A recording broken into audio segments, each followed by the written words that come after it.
उत्तंक ने पौष्य से कहा, राजन, मैं गुरु दक्षिणा के निमित्त 2 कुंडलों के लिए आपके यहाँ आया हूँ।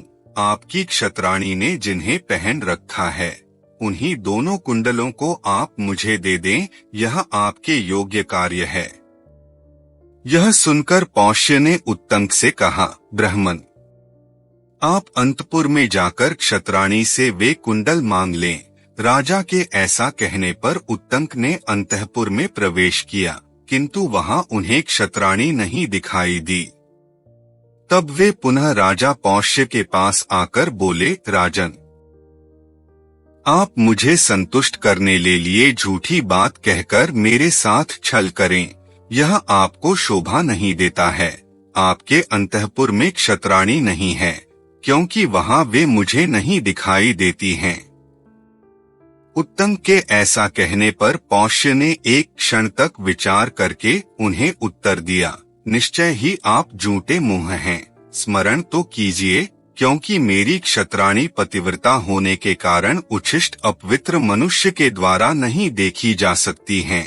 आप उच्छिष्ट होने के कारण अपवित्र हैं, इसलिए वे आपकी दृष्टि में नहीं आ रही हैं। उनके ऐसा कहने पर उत्तंक ने स्मरण करके कहा, हाँ, अवश्य ही मुझ में अशुद्धि रह गई है। यहाँ की यात्रा करते समय मैंने खड़े होकर चलते चलते आचमन किया है। तब पौष्य ने उनसे कहा, ब्राह्मण, यही आपके द्वारा विधि का उल्लंघन हुआ है। खड़े होकर और शीघ्रता पूर्वक चलते चलते किया हुआ आचमन नहीं के बराबर है।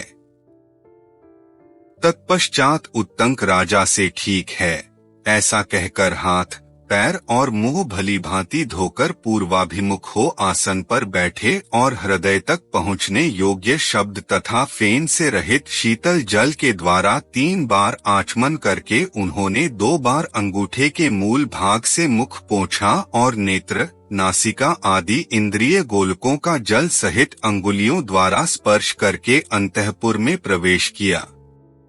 तब उन्हें क्षत्राणी का दर्शन हुआ। महारानी उत्तंक को देखते ही उठकर खड़ी हो गईं और प्रणाम करके बोली, भगवन, आपका स्वागत है, आज्ञा दीजिए, मैं क्या सेवा करूं? उत्तंक ने महारानी से कहा, देवी, मैंने गुरु के लिए आपके दोनों कुंडलों की याचना की है, वे ही मुझे दे दें।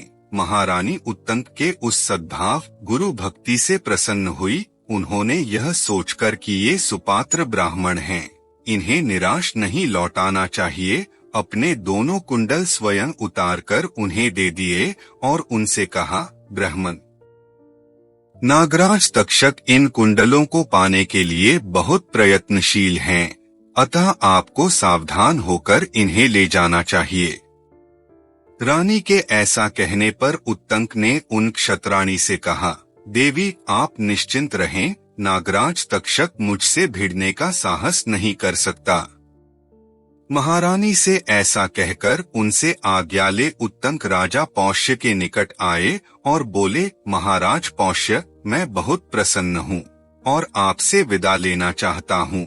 यह सुनकर पौष्य ने उत्तंक से कहा, भगवन, बहुत दिनों पर कोई सुपात्र ब्राह्मण मिलता है। आप गुणवान अतिथि पधारे हैं, अतः मैं श्राद्ध करना चाहता हूँ, आप इसमें समय दीजिए। तब उत्तंक ने राजा से कहा, मेरा समय जो दिया ही हुआ है, किंतु शीघ्रता चाहता हूँ। आपके यहाँ जो शुद्ध एवं सुसंस्कृत भोजन तैयार हो उसे मंगाइए। राजा ने बहुत अच्छा कहकर जो भोजन सामग्री प्रस्तुत थी उसके द्वारा उन्हें भोजन कराया। परंतु जब भोजन सामने आया तब उत्तंक ने देखा उसमें बाल पड़ा है और वह ठंडा हो चुका है। फिर तो यह अपवित्र अन्न है, ऐसा निश्चय करके वे राजा पौष्य से बोले, आप मुझे अपवित्र अन्न दे रहे हैं, अतः आप अंधे हो जाएंगे। तब पौष्य ने भी उन्हें शाप के बदले शाप देते हुए कहा, आप शुद्ध अन्न को भी दूषित बता रहे हैं, अतः आप भी संतानहीन हो जाएंगे। तब उत्तंक राजा पौष्य से बोले, महाराज, पवित्र अन्न देकर फिर बदले में शाप देना आपके लिए कदापि उचित नहीं है। अतः पहले अन्न को ही प्रत्यक्ष देख लीजिए। तब पौष्य ने उस अन्न को अपवित्र देखकर उसकी अपवित्रता के कारण का पता लगाया। वह भोजक खुले केश वाली स्त्री ने तैयार किया था, अतः उसमें केश पड़ गया था। देर का बना होने से वह ठंडा भी हो गया था, इसलिए वह अपवित्र है। इस निश्चय पर पहुंचकर राजा ने उत्तंक ऋषि को प्रसन्न करते हुए कहा, भगवन, यह केश युक्त और शीतल अन्न अनजान में आपके पास लाया गया है, अतः इस अपराध के लिए मैं आपसे क्षमा मांगता हूँ। आप ऐसी कृपा कीजिए जिससे मैं अंधा न हो। तब उत्तंक ने राजा से कहा, राजन, मैं झूठ नहीं बोलता। आप पहले अंधे होकर फिर थोड़े ही दिनों में इस दोष से रहित हो जाएंगे। अब आप भी ऐसी चेष्टा करें जिससे आपका दिया हुआ शाप मुझ पर लागू न हो। यह सुनकर पौष्य ने उत्तंक से कहा, मैं शाप को लौटने में असमर्थ हूँ। मेरा क्रोध अभी तक शांत नहीं हो रहा है। क्या आप यह नहीं जानते कि ब्राह्मण का हृदय मक्खन के समान मुलायम और जल्दी पिघलने वाला होता है? केवल उसकी वाणी में ही तीखी धार वाले छुरे का सा प्रभाव होता है, किंतु ये दोनों ही बातें क्षत्रिय के लिए विपरीत हैं। उसकी वाणी तो नवनीत के समान कोमल होती है, लेकिन हृदय पैनी धार वाले छुरे के समान तीखा होता है।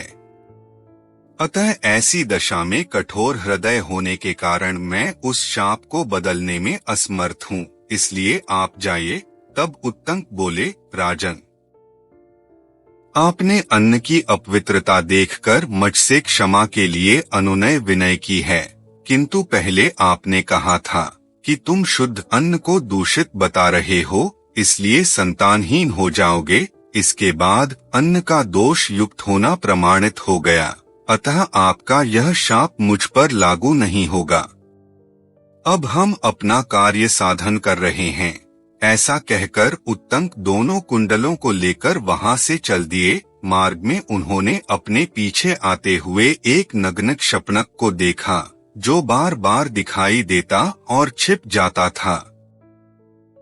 कुछ दूर जाने के बाद उत्तंक ने उन कुंडलों को एक जलाशय के किनारे भूमि पर रख दिया और स्वयं जल संबंधी कृत्य, शौच, स्नान, आचमन, संध्या, तर्पण करने लगे।